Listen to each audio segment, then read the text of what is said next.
and our employees are not at risk for having cash around. Yeah, I can only imagine. Well, you know what? Maybe you guys can invent the app, the Cannabis Pay. And now. Aye. I'm the captain now. Coming to you from the K2 Studios in San Diego, California. This sounds great. You sound amazing. I always sound amazing. It's the world famous. Everybody's hitting off like BFFs. Chris and Christine Show. Hey, what's happening, everybody? How are you doing today? Thank you so much for listening, and I am Chris. And I'm Christine, and welcome to episode 111 of the Chris and Christine Show. Fantastic. It is the very last episode of 2000 and... What year are we in? 21. 21? What happened to you? 2020?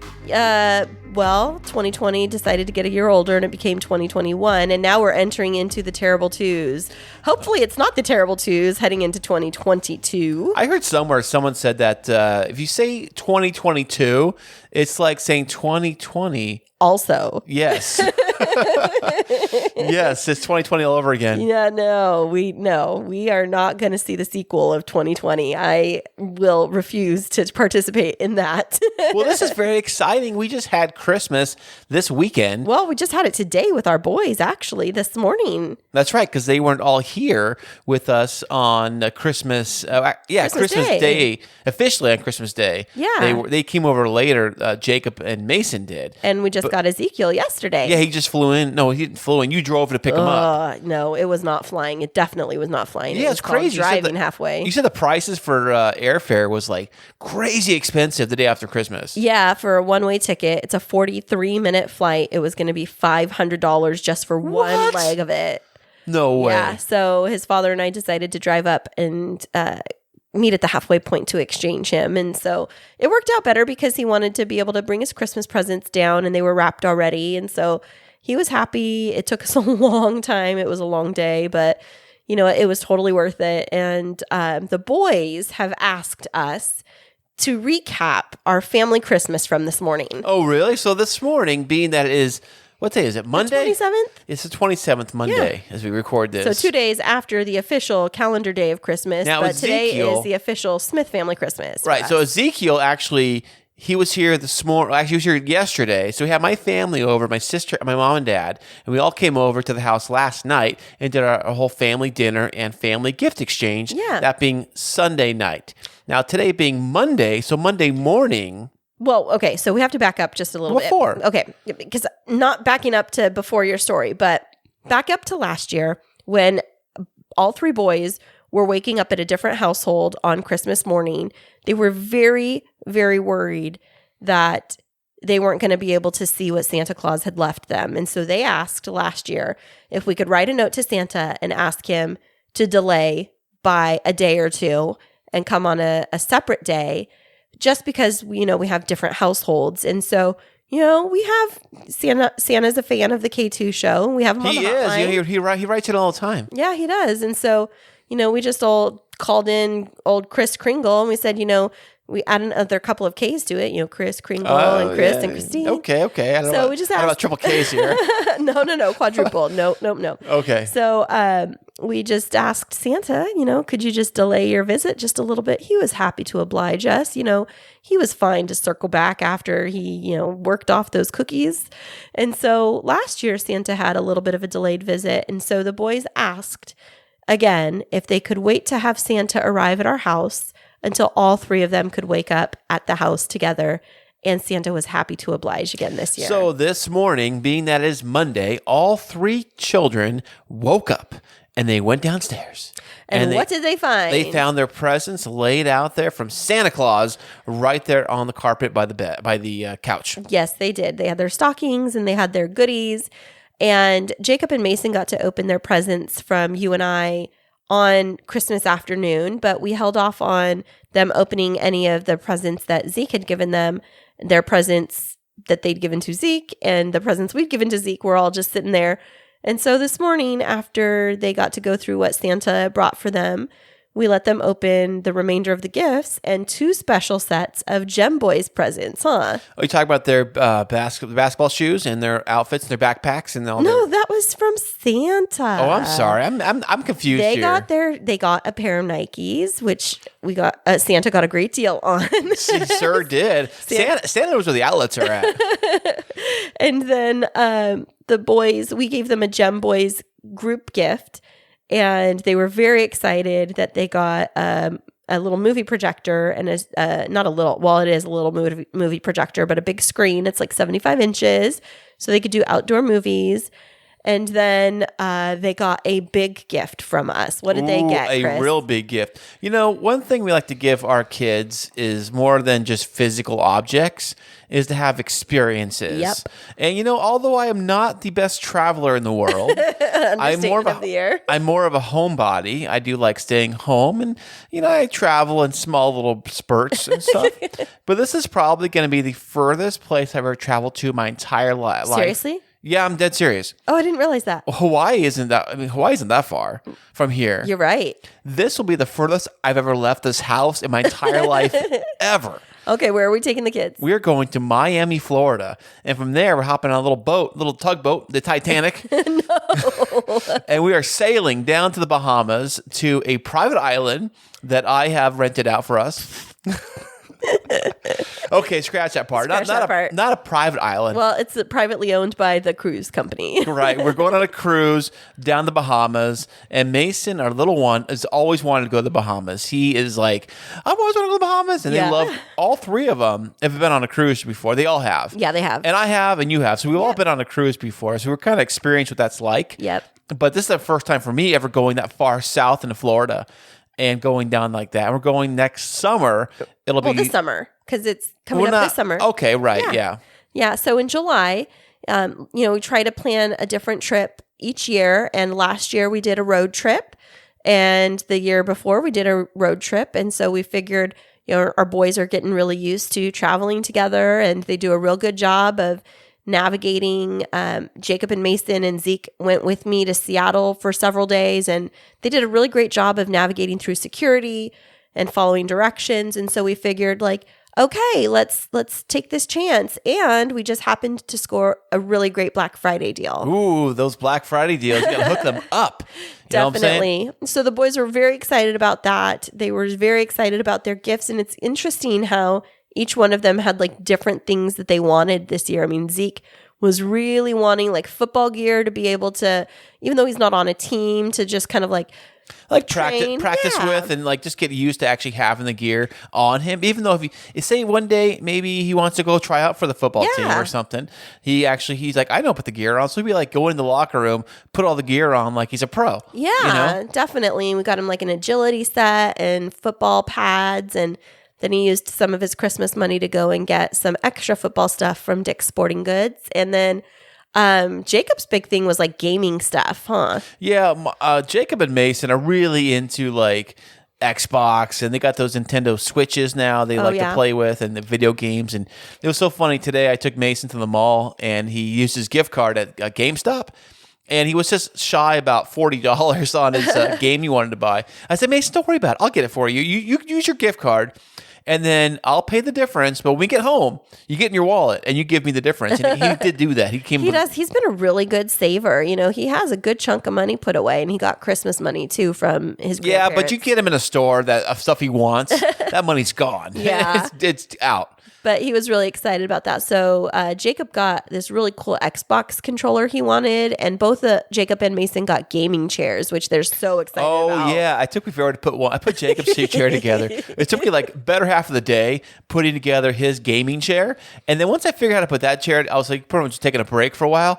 I said, Mason, let me put your chair together for you. Mason was so patient, too. He didn't even ask you once. He did help me when I did put it together. He did take his little wrench, because I had the wrench, little Allen wrench they give you. Mm-hmm. I had one from from Jacob's set, and then we just used it on the new set because they're both identical chairs. So it had the But same you know what? instructions. He was so patient. He didn't even say like, "Oh, Dad, it's my turn next." He let you have your break, and then he waited, and then you were like, "Mason, would you like me to put your chair together?" He's like, "Yeah, Dad, I really would." It was so cute. Oh, they love those chairs. And they recline. They're gaming chairs. They kind of look a little bit like the design for the back section.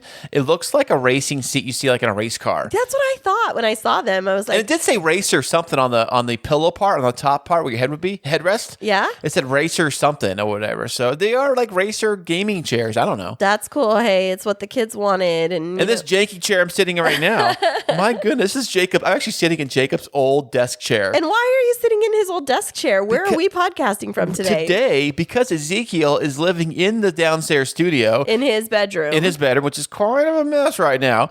He is staying in there. So right now, I moved the MacBook Pro and the old PodTrack P4, which is like the first or second time we've ever used this thing. And we are doing this podcast recording from our master bedroom. It's like a throwback to the old house days. It is sort of like that, yes. Except this is a really cute setup. Yeah, it is. Well, hopefully this comes out okay when it's all done in the post-production. Yeah. We got to send it up to the wizard to do his magic. The wizard. The Wizard of Pod. The Wizard of Pod. The Wizard of Oz. Definitely do their magic on this audio. Definitely. But it's been a super fun day. And then after we did the Christmas stuff this morning with the kids, you surprised us and you wanted us to take us to the movies. Yeah, I said there's like a new spider movie out. It's about spiders or something like that. I don't know. So I said, let's go see the spider movie.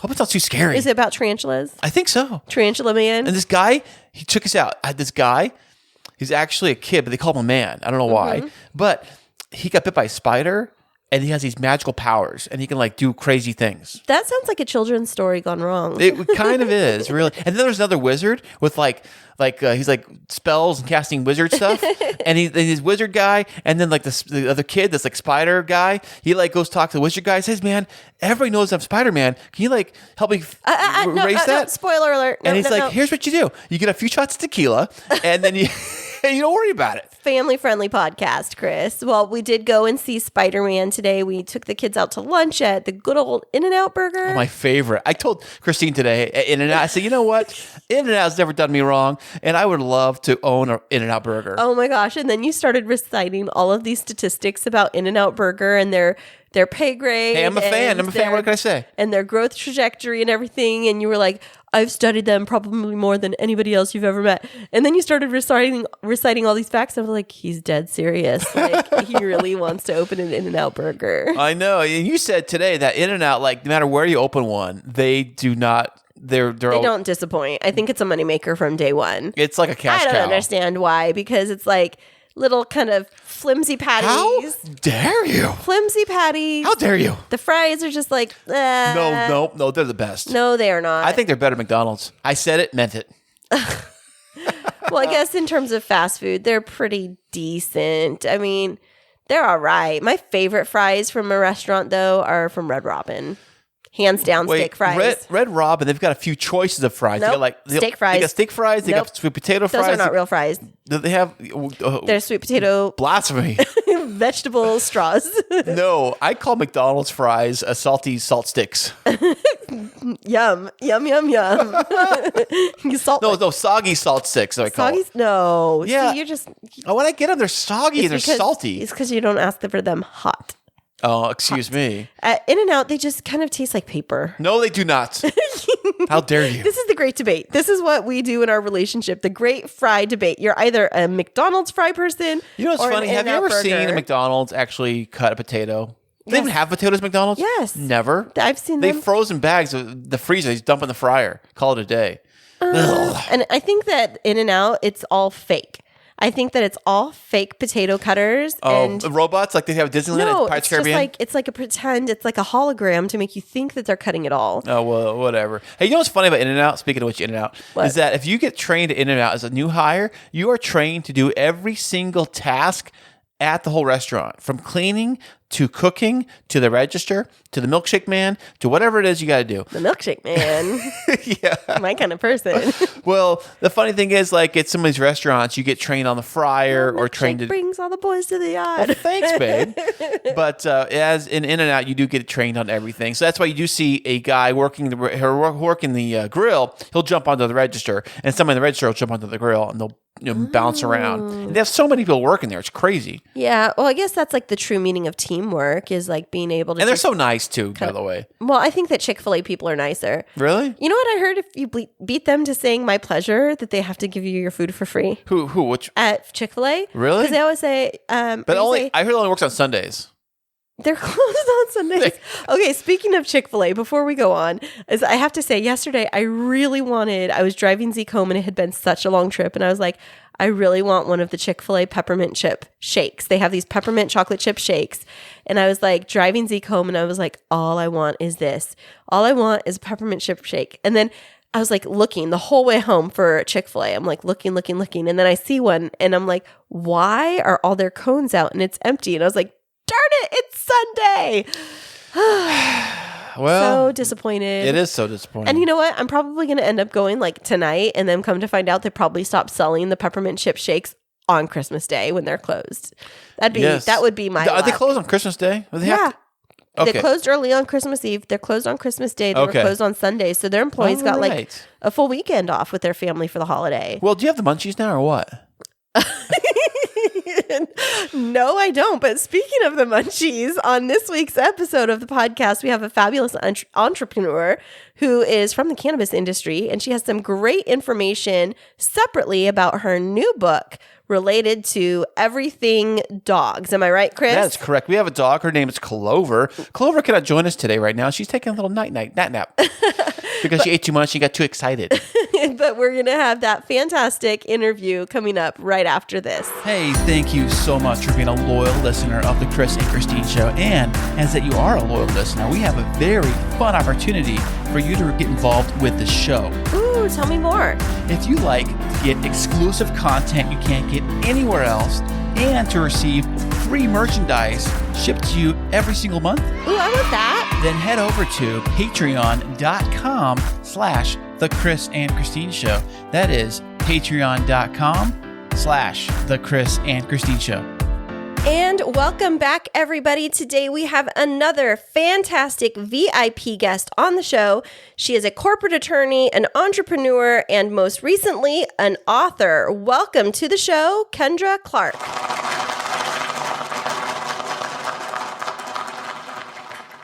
Thank you for having me. I'm so pleased to be here. Hey, Kendra, how you doing today? I'm great. How about you? I could be better, but what are you going to do? I think he has a case of the man cold today, Kendra. What? Don't mind him. My goodness. We're excited to have you here. Where in the world are you joining us from today? So my home base is actually Hollister, California, but I'm here in sunny Palm Springs for the holidays. Oh, that sounds wonderful. Now, is it like cold? Because I think Palm Springs is considered like high desert, right? Is it cold or is it hot there right now? It is normally extremely beautiful in about the 80s around this time. Wow. But we're having a little cold spell, I think, like the rest of the nation. So we've had to hone in and buckle up, but we still make it out to the pool every day. Oh, That's nice. I heard that in Southern California, there was a bunch of storms coming through here in the next week or so. I know that'll definitely foil my plans to get the kids a good workout outside. So if you're from Hollister, the trek to Palm Springs that's a beast. Did you end up flying or did you drive the whole way? No, I drive. I go back and forth a lot in the winter, and it's only about 6.5 hours. It's getting a little more tricky with increased traffic, but it's nice. It's a easy run. So, Kendra, where is Hollister in the, if you look at the map, where is it? You don't know where Hollister is, Chris? Oh, I know. Down here. Southern California guy. I know. I'm a Central California girl originally, so Hollister. He's thinking clothing line, yeah. maybe, like a lot of people do. What mall is your store?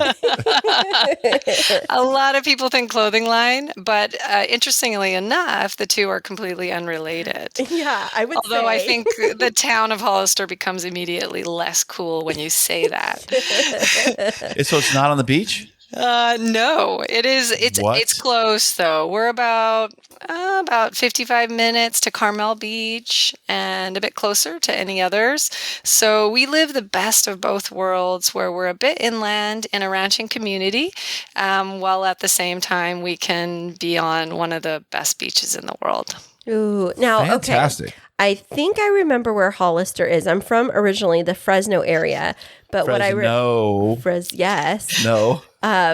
So I used to pass through Casa de Fruta on the way out to the coast area, and then we'd like pass through Hollister and all of that. Yes. So how far are you from the famous Casa de Fruta?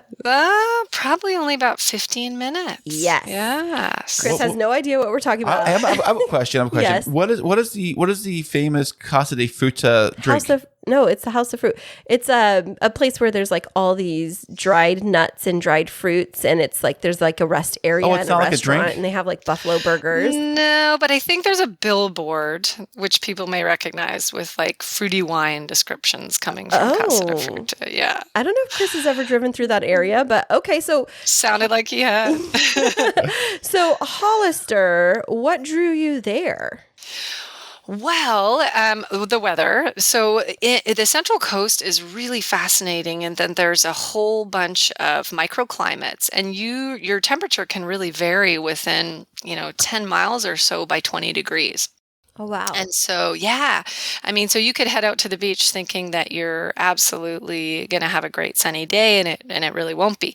So I studied the weather patterns and probably exhausted a real estate agent and visited all these small microclimates. And then my husband and I were just horsey people, so we did want property. And Hollister is just a very family community, lots of open space. We have a large 80-acre ranch. Oh my gosh. And horses. Like 80? 80 horses, dogs, like 80 chickens. Football field. That's huge. Yeah. It's really big. And then I also play polo. So it's in a wonderful spot for that to access. Not really water great polo, but actually polo I know. horses. I figured that out. I was going to say my only experience with polo is from the movie Pretty Woman. Right. Well, yeah. That's a lot of people's, unfortunately. And it's not really like that, or I wouldn't be involved. Oh. So you play polo? I do. That's amazing. Well, that sounds amazing. Yeah, that sounds fantastic. So I'm assuming you ride. I mean, obviously, right? So have you ever fallen off a horse? Yes, I would have to say yes, vehemently yes. And my mother is actually, I acknowledge her in my book that she used to tell me when I was a child that you have to fall off over 100 times before you are a good rider. So I would think it's the opposite. I think the guy who never fell off is a good rider. Or maybe it happens. I was just going to say the person that doesn't fall off it's like car accidents. Like the guy who's never crashed, I would think is a good driver. Yeah, right? You'd think that. But it's not always up to you, or sometimes in a car it is up to you. Right. Good point. So did your horse airbag go off and deploy? That would have been nice. There's no such thing. Patent pending. I'm working on it. Now, a little pillow, erecting pillow. How many horses do you have? So polo takes a lot of horses, and it's a terrible vice. So I have 7 of my own, and I regularly play 4. What? Wait, That's in one game you play with 4 different horses? Yes. Like tag, you're in. Tag, Charlie's in right now, and now Greg's got to go now, and then Mike, it's your turn up next. If those are horses' names, yes, absolutely. They so it's called a chucker, is 7.5 minutes, and the horses get very tired. So you actually switch horses every 7.5 minutes. Wow, that's amazing. Yeah. So you guys play till the horses basically are done. They're tapped out. They're tired. Yes, but you guys are not tapped out. You guys are gonna keep on going. Well, I'm sure we are. Yes, most of the times we are as well. But okay, I got can't switch out. Oh, okay. Well, that sounds like a super exciting life, living on a ranch with 80 acres. I can't even fathom how big that is. And horses and chickens. And did you say dogs? And what other kinds of creatures do you have? Dogs, cats. Yes. And I recently got a dog which is a working dog. And so I'm worried now she needs sheep. So that's on our latest to-do list, buying sheep for the dog. Well, you have enough land out there that I think that I have a really great new business venture for you. I know you're an entrepreneur, but goat yoga. I think you What need did goats. you just say? Yes. So there's a thing down here in Southern California where people buy little baby goats, like the little tiny pygmy goats, and they have yoga and they do goat yoga, and the goats run around and jump on people's backs while they're doing yoga. I will come to your yoga. This is just an Instagram trend. That's all it is. I don't know. Well, it seems to me, because I have a friend who raises goats, and so I went to her last sip and see to see the baby goats, and oh my gosh, I can't imagine doing yoga with baby goats. I think that's where I draw the line, because they also do go to the bathroom. It's not like they're wearing a diaper, and I don't know know how you could do that.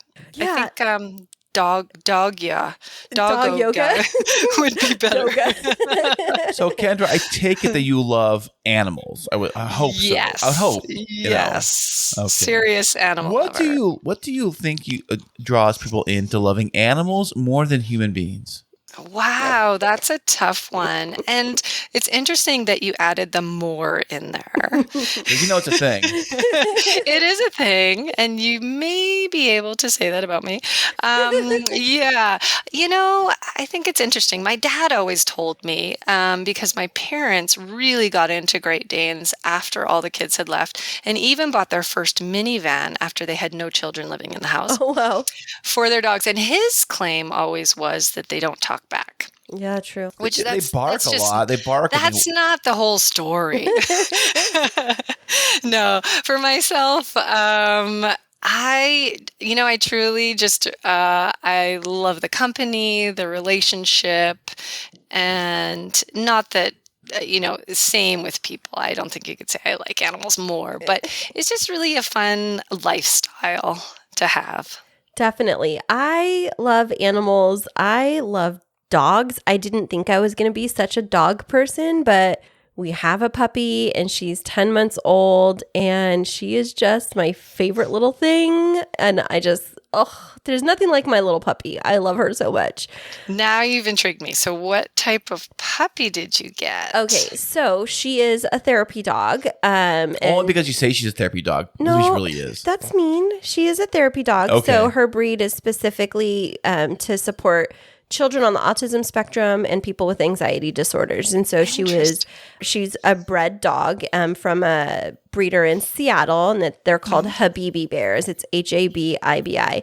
And I really was drawn to them because of their approach to raising the puppies and really helping them to be well regulated and very calm temperament. And it was just a very nurturing environment. And so she came to live with us in April. She was born in February. And so exciting. Yeah. So she's little. She's like 10 pounds. No, she's actually getting big though. Well, I mean, in comparison to a Great Dane, she's like a micro puppy. Oh, I know. But she's so cute. She looks like a little teddy bear. She does. And we get her haircut all done. She looks exactly like a teddy bear. Yeah. Oh, how cute. She's very sweet. She's brown and she looks kind of like a Bichon mix with a poodle, but brown. And so, she's just a very sweet dog and definitely very good for me.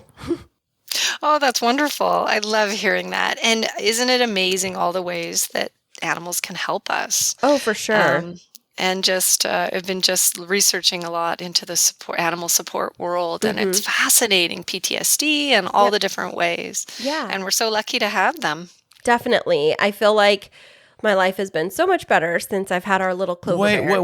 Wait. So much better since you met me, right? Well, yes, but then I didn't think it could get any better. But then we add Clover to the family. Okay. And don't forget another pet we have. Oh, Pumpkin, our turtle. Yes. Christine loves turtles. She's been a turtle freak since forever. She loves turtles and tortoises. So we had to buy her a turtle RIP, our first turtle did not quite make it. She got a tortoise. Tortoise. She got COVID, and she did not get COVID. She did. Rumor has it, and she did not make it. But we bought her a replacement reincarnation of the tortoise, and this new one we call Pumpkin. You're too much, Chris. Well, enough about us, Kendra. We want to hear more about you and our crazy animal stories over here. But I've been reading up on your bio, and I just feel like you're just such a super interesting person. So you live in Hollister on all of this land, but you have a law degree also, right? Yes.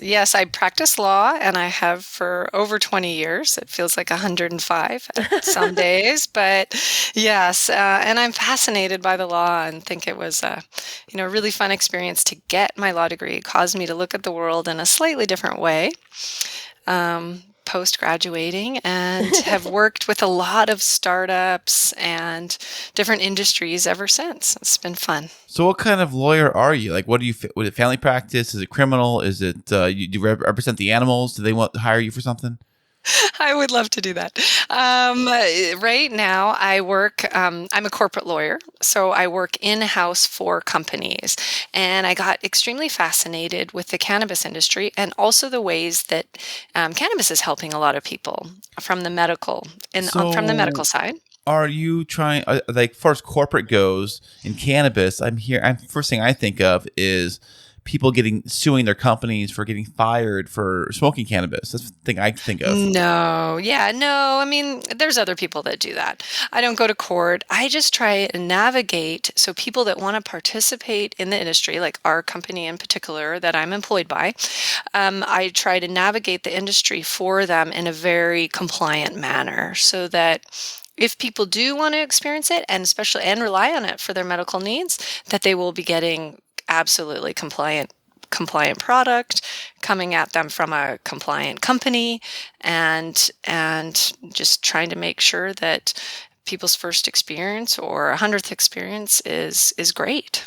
That makes a lot of sense. And I know that it's a really evolving industry in California since the laws passed that allowed more access to cannabis for individuals. And one thing that I was always curious about, and I don't know if this is your area of expertise, is I was told by somebody that the cannabis companies aren't able to deposit their money into FDIC insured banks because it's not like federally legal. Is there something around banking and money as it relates to cannabis companies that's kind of complex? Absolutely. That's only one of the areas that's complex.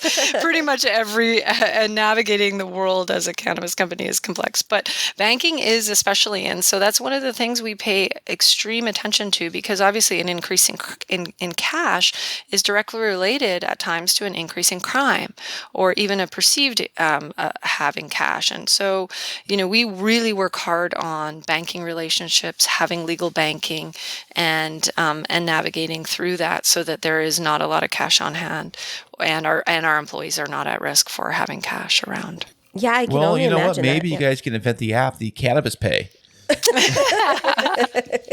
Please pay something instead of Apple Pay. Yeah, there is all sorts of different things being developed. Any new industry, that's one of the exciting things about it, is that there's a whole, we think of people actually like going into a store and consuming it, but it's developed, all this whole sub-industry of technology that has to support it, and banking that has to support it, and, everything from seed to sale that would support this, and logistics, and then the whole bit. Yeah, absolutely. I would think that, especially with your passion for startup businesses, that would be something that really drew you to this industry, because it is a big business. So it's a little bit different than like a tech startup or something like that. This is like a massive movement that's happening across our state.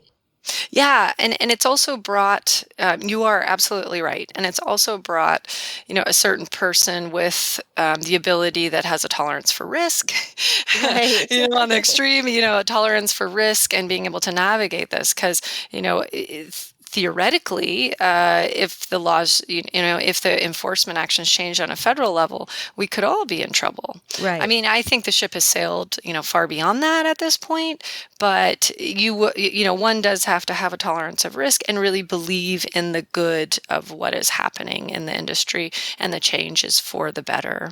Well, I'll kind of, when it comes to cannabis and stuff, I always kind of wonder about this. So if it's legal, supposedly, for certain people to partake in it, where do they have to purchase it from a cannabis dealer only? Dispensary, not dealer. Whatever you call it. Not like no, it's not whatever you call it. You have to use the right language because a dealer infers some level of illegality, dear. Okay, I'm sorry. Dispensary. A dealership. A dispensary. Okay. Show respect. So a dispensary, but versus someone who grows in their backyard in their farm, how's that work?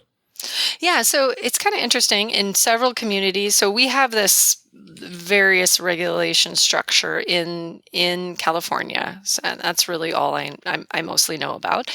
And so we have state laws that apply to cannabis, and then we have each local community dictates what can also go on there in their local communities. And so it could be that the local community is fine with you growing 6 plants, which is pretty standard nowadays. And you can do that for your own consumption, not for retail sales or further sales or commercialization.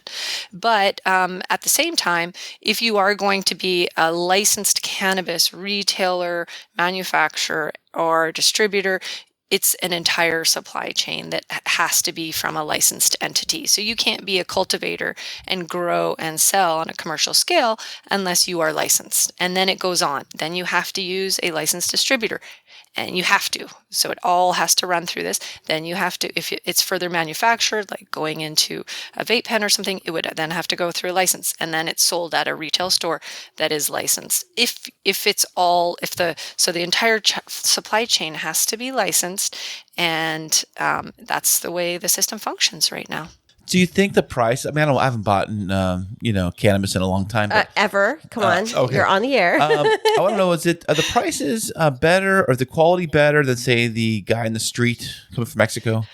Oh, for sure. I mean, there is a point to legalization, and that's why if you're at all engaged in the industry, the point is to consistency and safety. And that's where I'm talking about the compliance part of it. Because if you buy something from a store, California is extreme on regulations. Everything has to be tested. And it's tested for, some are zero detectable, where you don't even, in anything that you're, in any other product. So like certain pesticides and items, mold is tested. There's extensive testing. Over 100 different things have to be tested for before it comes on the market into a retail store, which you can purchase it from. So yes, absolutely. Whereas, if you buy it from someone on the street or anywhere else, I don't even know if you can do that anymore, that it would have zero testing. Nothing may have happened to it. You don't know where it's been. You don't know how it was stored.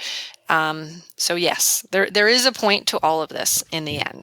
Well, okay. So going off of that and this testing and like the industry changing, since you are kind of an insider, I will be a little bit vulnerable here. So I hear about CBD and I'll be honest, I don't really know what it is. I just know that it's like its roots are in cannabis, but I hear that people are like giving CBD gummies to their pets to help them relax if they have anxiety. And there's like, I went to get a massage and they were asking if I wanted CBD infused massage stuff. And I was like, no. I work in education full time. And I'm like, I can't have any of that stuff in my pull system. up in a drug test. Well, that's not what I was going to ask. I don't know what the difference is between like CBD and cannabis. Oh, that's so great to know that, when you get close to an industry, you make certain assumptions. And so it's great. So CBD is a certain cannabinoid that comes from a cannabis or a hemp plant. So if you're buying CBD derived from a cannabis plant, then you would be buying that through a licensed dispensary system. But, a cannabis and a hemp plant, they have over 300 of these different cannabinoids. We've decided to hype up one called CBD or THC. Those are just the good stuff, yeah. Yeah, those are just individual cannabinoids. If you're buying it from a hemp plant and you buy it, you can buy it online on a direct-to-consumer site, like I have myself, because I also have pet CBD line because I believe in it so much. It means that it's hemp. And so the legal definition of hemp is that it's under in the United States is that it's under 0.3% THC. So it's non-psychoactive. If you're buying something that is that's like your traditional CBD online or through something to give to your pet, or it's available at a massage, it should be under 0.3% 0.3% THC. But if a person was in a industry that requires drug testing, if that was detected would it be detected? And then second of all, like, how do you explain that away? Because I'm not that I ever have used it, but I do worry about those types of things. Like for sure. I worry about, if somebody's giving me anything like, is this CBD? Like I'm hyper vigilant about it whenever somebody's like, I have these new vitamins or whatever. I'm like, what's in them? Yeah. And that's a completely valid point as well. And you have to, really, it's not something I've individually dealt with, obviously. So, but it's also how you consume the item, right? So if you're taking CBD topically, I'm not a doctor and I'm not making any representations, but if you're consuming it topically, it's very unlikely it would be in your bloodstream and detectable on a test. Now, if you're consuming it like in your mouth or in an edible or a spray, that's something very different, and it could be detectable, but also I don't believe, you'd have to check with your employer, I don't believe many tests actually even test for that, because they're looking actually for the presence of psychoactive, which THC. Is, but that's a better, that THC, would be THC. Okay. So that would be, but that obviously is a better question for So they do a drug test. A drug test gets taken, and they do the urine test. It's basically THC they're looking for then? I believe so. Very interesting. So you've already enlightened me, because this is definitely, Chris likes to laugh and he calls me a little bit of Pollyanna because I live a very sheltered life for the most part. And so this is something that I haven't spent a lot of time becoming familiar with because it was just so outside of my sphere of understanding. And so when I saw that you were coming on the show and you had this expertise, and I was like, ooh, I'm definitely going to pick Kendra's brain around this, because first of all, I think it's knowledge is power. And second of all, when you ask an expert, you don't feel dumb, because you can explain it to me in a way that's and you're an attorney, so we might use some legal advice. So if you're caught with 10 pounds of weed, no, Chris, and no, family-friendly podcast. An open bottle. No, Chris, family-friendly podcast. So, okay, well, you mentioned something when we were talking a few minutes ago that you said that you have a pet line of CBD. So, I know you have a lot of animals, but tell us a little bit more about this entrepreneurship space of you. Sure.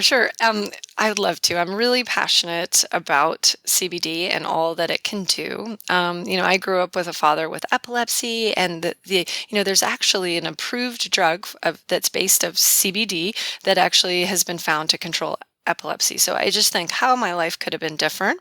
I also have seen its effect on animals.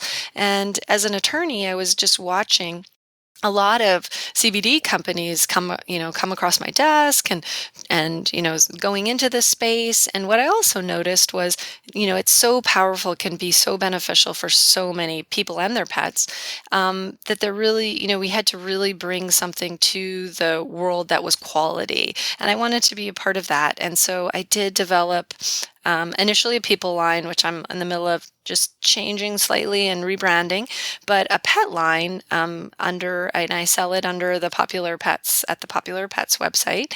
And it's, what I feel is like one of the most innovative pet CBD lines in the world right now. It's a water soluble spray that also contains other botanicals such as yucca, MSM, boswellia on our Relief Plus line, and then also, we have a Calm line also for pet anxiety. And I initially started with the pet line and took some myself, and I was like, this is amazing. And then I have a 16-year-old mixed breed dog, and so I always look for ways to support her. And so when I got the initial samples, I was flabbergasted with the results and how comfortable she became.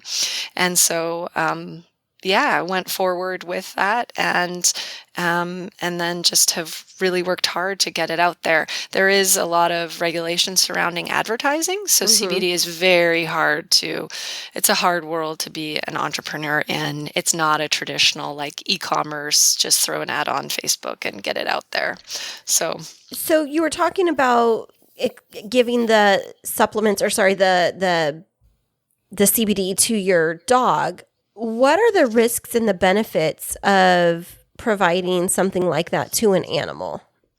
Yeah, so I can speak to ours. So the one that I developed, I worked with a biochemist to develop, and it's water soluble, and so it absorbs incredibly fast into your body, and each mammal, including us, that we have what's called an endocannabinoid system.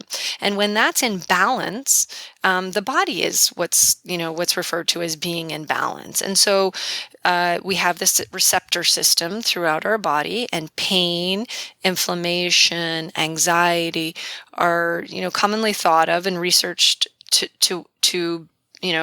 research reveals that those are imbalances in our body with, reflected in our receptor system that can be adjusted with the use of CBD. And so common things that people use, CBD is being currently, there has been slow, a little bit slow on the research side and data, and there's a ton of anecdotal evidence right now. But as the research quickly speeds up, people are using CBD and animals for such incredible things, anxiety, depression, aggression to a certain effect, to a certain extent. A lot of people are finding PTSD. It's being used, obviously there's an approved pharmaceutical approved by the FDA for use for epilepsy. Like I said, a lot of parents are using it to control epilepsy and various diseases. So in the pet world, we particularly honed in on two very common pet issues: anxiety and pain. And obviously, I'm not a vet. I'm not a doctor, but I tested these products and use them even myself. They're all food grade. We test it over 4 times before we bring it out to the public and offer it for sale.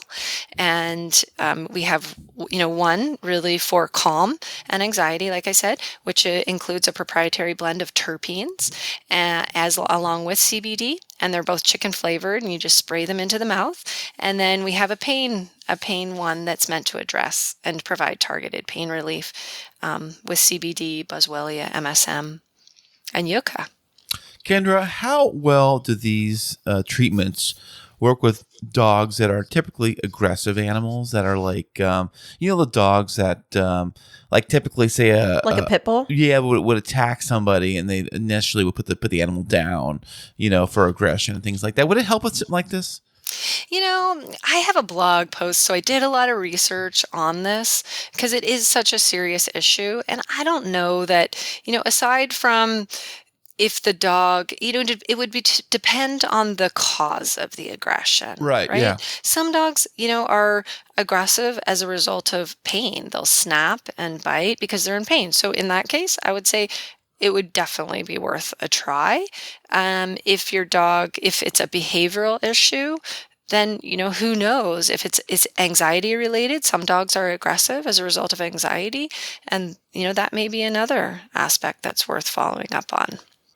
Yeah, that's super interesting. It sounds like you know a lot about dogs. And I was reading that you also have written a book that talks a lot about dogs. Did your inspiration come from the cannabis industry, or is this something that you'd been working on separately from your corporate job? It was funny. It was a bit of both. Obviously, I love dogs and I have a passion for all animals. And I noticed, like, and also, a really big researcher, and I love to read. And what I initially noticed was that there was a lot of very serious dog books out there, dealing with training and behavior, or, and so we love dogs, and we love them because they make us smile most of all. And so I thought, why not make a slight parody and do a little tongue-in-cheek side to our love of dogs, and that's where I just recently published a book called Motherpuppin Adorable. What to do when your dog is better than everyone else's. Was that like I need that book because my dog is better than everyone else. I was just gonna say that you do. It's almost like when you say your kids are better than everybody else's kids, right? Right. And I always think about those bumper stickers. My child is the right. Yeah. So tell us a bit about your book. So I would love to.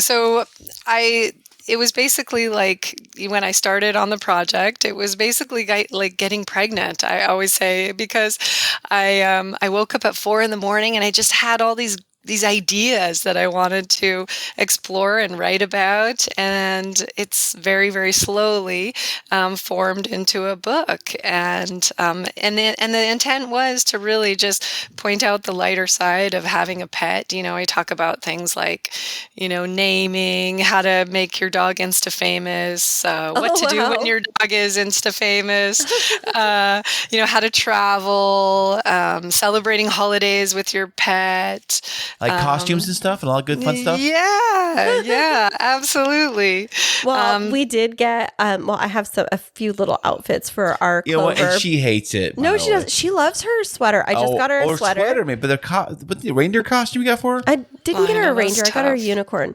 I got her a sweater. It's like a little turtleneck sweater, and it says Troublemaker on the back of it, and it's so cute. But okay, keep going on. Insta famous. I need all the tips. Yeah. So, Insta famous is really kind of, including your dog in the wedding is one too. Dating with dogs. All the just navigating the world with your dog, and with a lot of fun involved. I got some question about dating with a dog. So if you're dating somebody who has a dog, but you don't have a dog, how is the best way to approach meeting the dog for the first time? Why are you asking about dating? Not for me, for the listener. Come on. So funny, because when I started dating my husband, I had a Great Dane, so I couldn't really hide her. But I often thought about it's kind of like telling someone you have 4 children.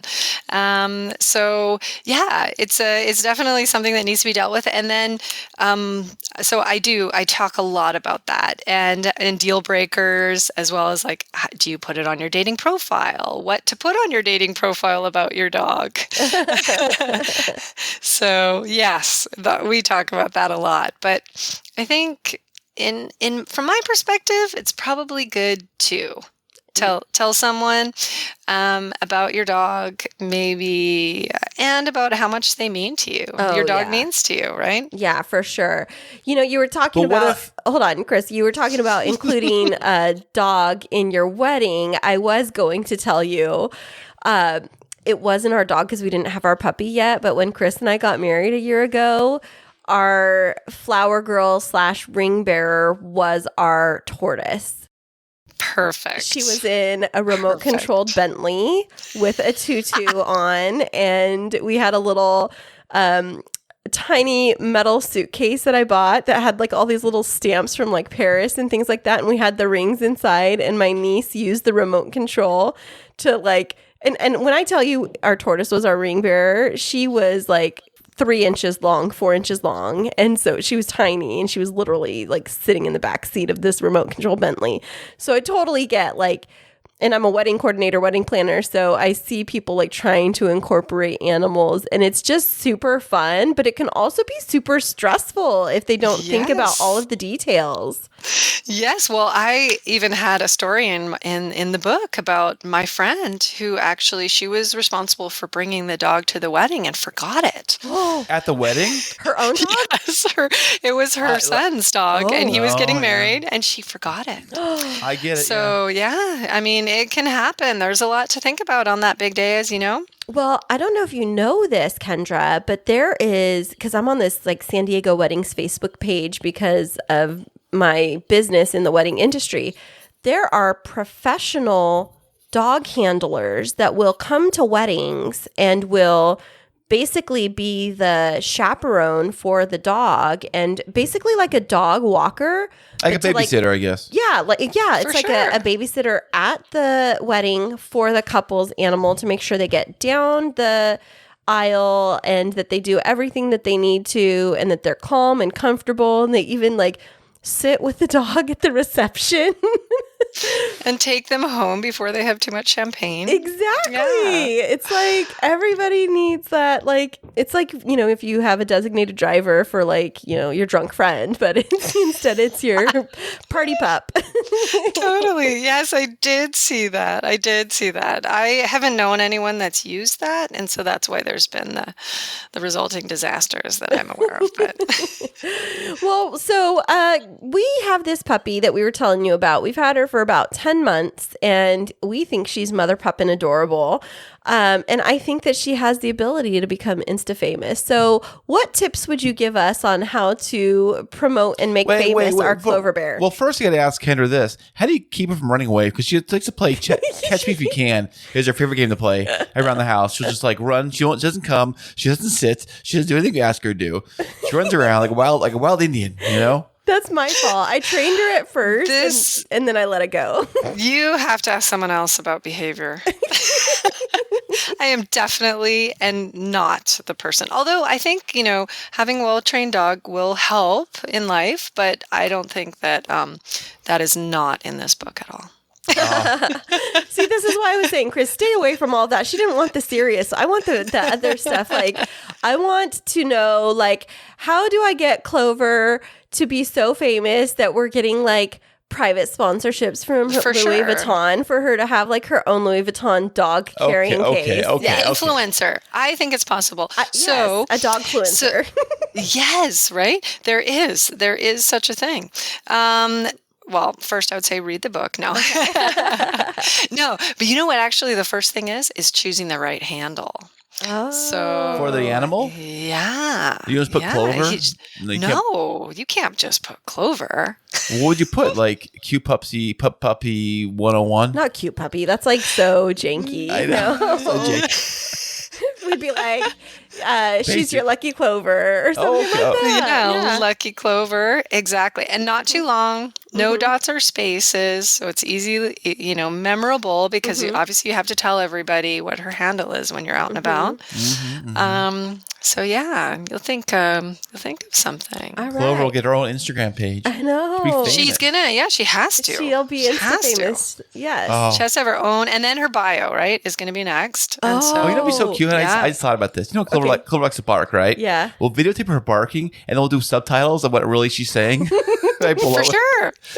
So maybe TikTok's your thing too. Ooh. It may be, Well, Instagram does have that reel thing now, which is just like a TikTok ripoff. So I guess you can do that. Yeah. So I've been doing these little videos of Clover and then posting them of her. And it was so funny because I'll get all of these hits on my business page.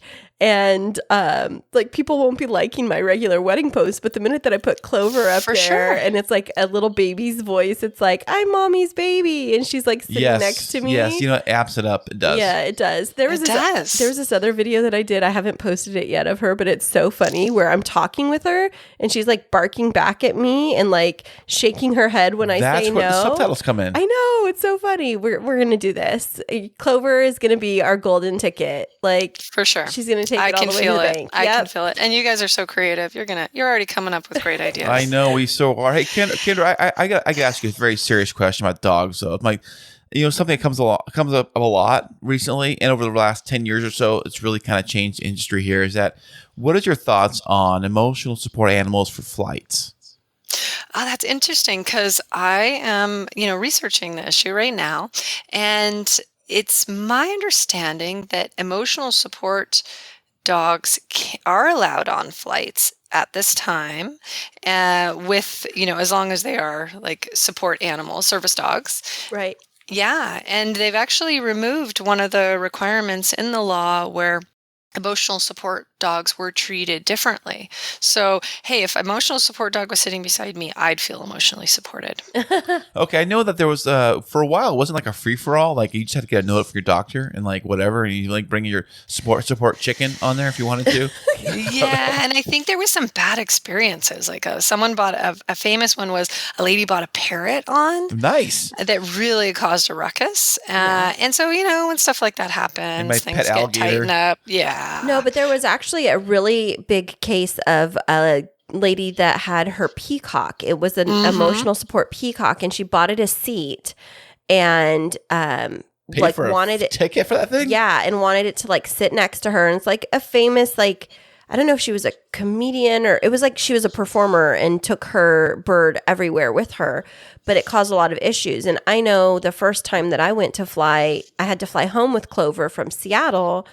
They wouldn't allow me to keep her on my lap. She had to be in her little soft case underneath the seat. And, here you have like a little tiny 9-week-old puppy that's, first day away from her mama and now stuck in this little crate underneath a seat on a noisy plane. Oh my gosh. I was like so devastated. I was like about to cry. I was like, I just want to hold her.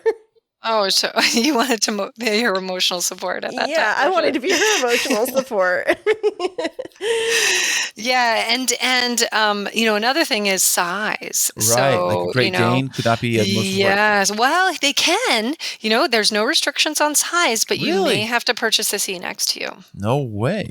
Yeah. The biggest question Because I have- otherwise, if you don't, they have to be able to fit under at Right. your feet. A support dog, a service dog What has about- to be able to fit under at What your about feet. what about potty accidents? Yeah, that's huge. Especially with And I Great Dane. think for it's huge, isn't over it? 8 hours, you have to be able to show that, you have to be able to attest that your dog would be able to be able to manage that. 'Cause people use like pee pads and different things, but my sister routinely flies with her. She has a Havanese. And he's not a certified service dog, but he's had some accidents in that crate, and it can wreck the flight for a lot of people. Right. So, moral of the lot. story: just put them in storage like the rest of them, right? No! Or don't fly with your puppy. Ship them FedEx. See, I want to travel with Clover, but I want her to like sit on my lap. And so, do you have any tips for me on like best ways to be able to travel with my dog? Yeah, so if she is a service dog, a true service dog, I believe she can sit on your lap. She has to be able to fit at your feet, but you would be able to have her in her lap, is my understanding. Oh, perfect, because that's where she loves to be. I've heard of stories where two service dogs kind of fight on the plane. What? Yeah, I mean, if everyone's Where do you come up with all these stories? Podcasts. Yeah, true crime podcast. Yeah. I'm going to come up with a bark cast. You know what we're going to do, Kendra? I have an idea. We're going to get your dog Dozer, right? Is that your dog's name? One of them, yes. Yes, Yep. and we're going to get Clover on my side, and we're just going to let them have a bark cast, and then Okay, we'll sure. translate for them, and let's see how many listeners we get. That's going to be our key to fame right there. Okay, sure. Sounds absolutely It sounds like great on YouTube, really.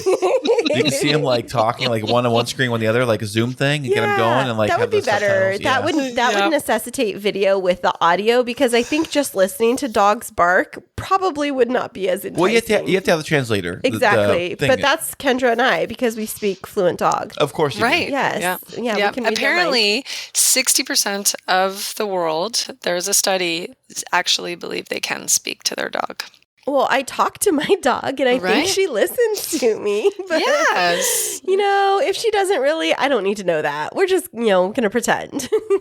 So I've been, my son recently, he started to say, "Are you talking to me?"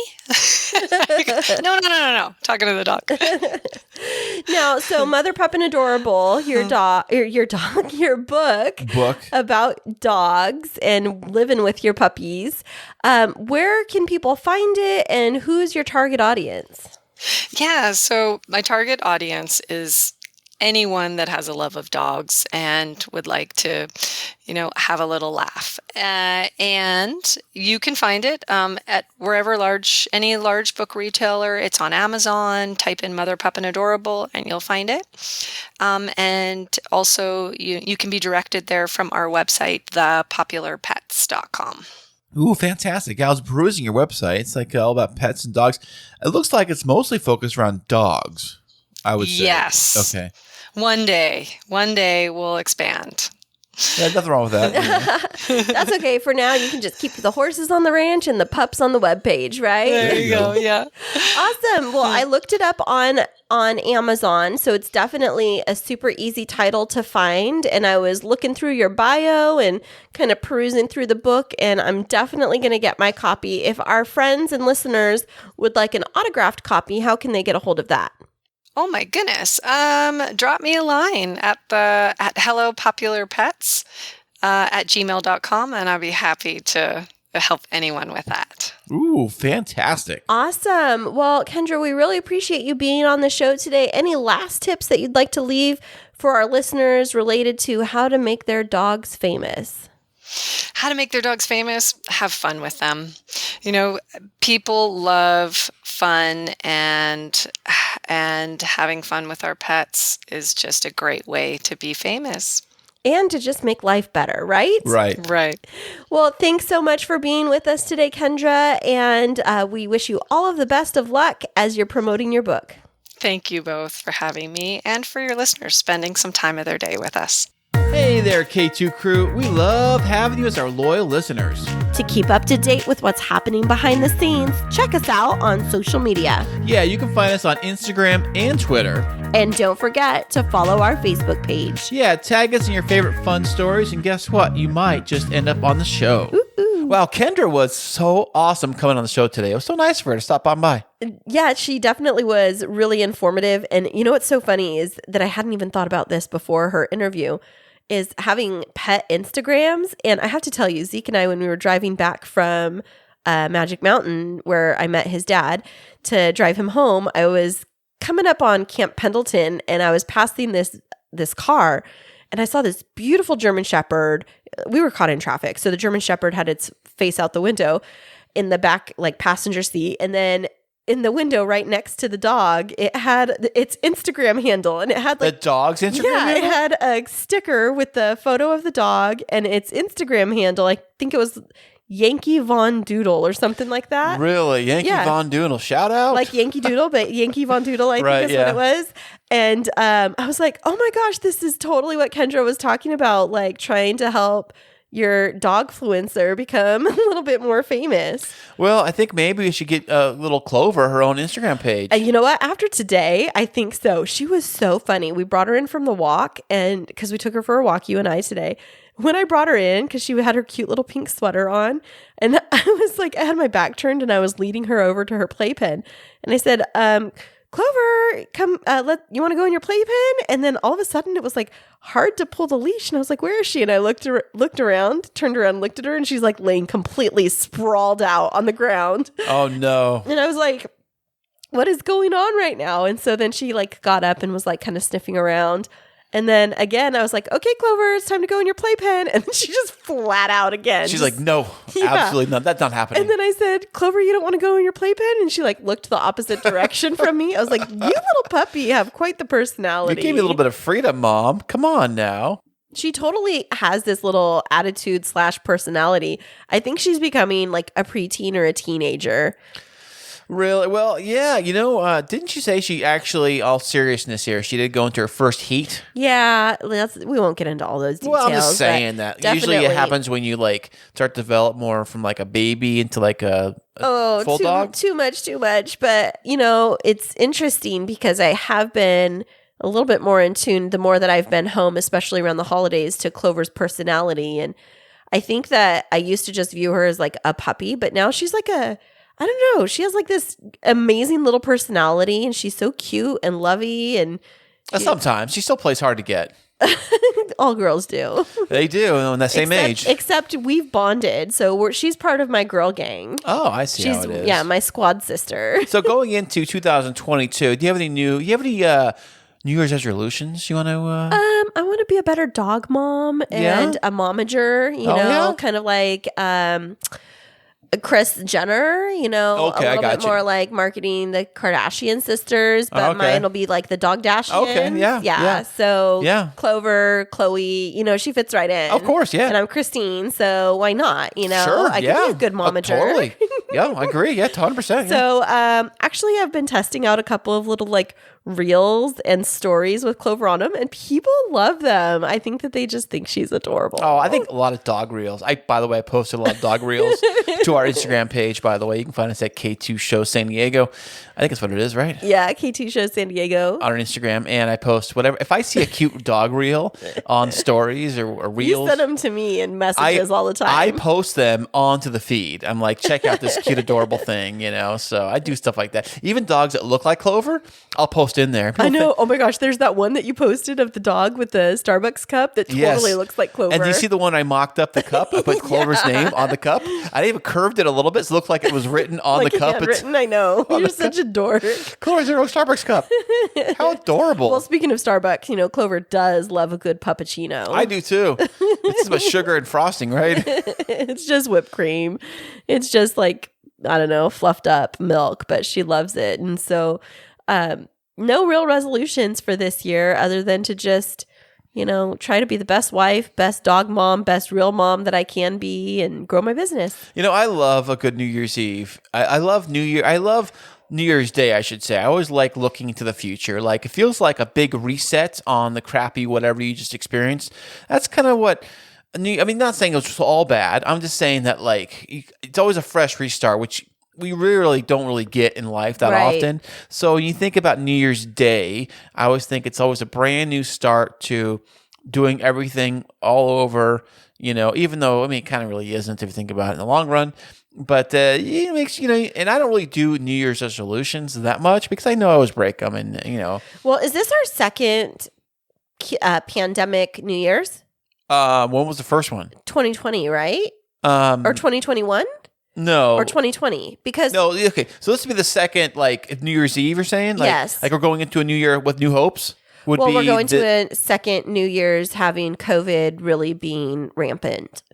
Right. Yes, it is. It's our second. Right. So maybe this one, because we're a little bit further along. Last year we were in the thick of it. And we are now physically in 2 years into our 2-week pandemic.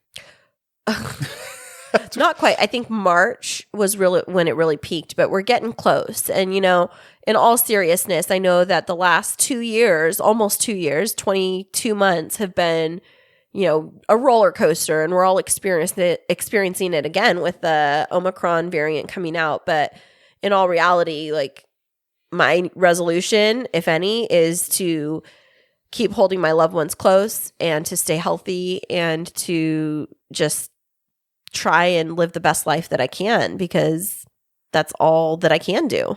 And I want to keep on podcasting, baby. I want to keep this podcasting train going with Podcastic Audio and with the Chris and Christine show, and maybe even another one. I don't know. Nope. Don't push your luck. I'm actually still thinking about the work one, trying to figure that one out. Oh, yeah. The corporate one. But that's super above my pay scale. And it would work if I can pull it off. I don't know how many companies are even trying that.